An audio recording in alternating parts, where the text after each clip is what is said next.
शिकारी कुत्ता खरगोश का पीछा करते हुए जब उसे नहीं पकड़ पाता तो उससे पूछता है कि तुम्हारी टांगे तो छोटी हैं और मेरी लंबी, मगर मैं फिर भी तुम्हें नहीं पकड़ पाता।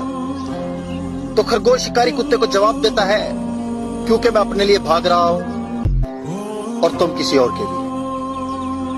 अगर अपने हकूक हासिल करने के लिए खरगोश नहीं बन सकते तो दूसरों के लिए कुत्ता भी मत बनो, क्योंकि इस दुनिया में कोई किसी का नहीं मेरे दोस्त। लोग तेरे जनाजे में भी आएंगे तो सिर्फ अपने सवाब की खातिर।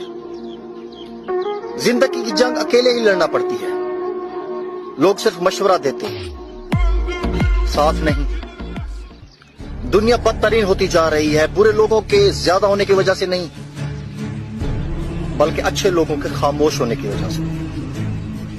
इसलिए थानों में रहम नहीं, स्कूलों में तालीम नहीं, अदालतों में इंसाफ नहीं, दिलों में ईमान नहीं, रिश्तों में एहसास नहीं, खून में वफा नहीं और नसीहत में असर नहीं। अगर मेरी बातों से एग्री करते हैं तो कमेंट में यस जरूर।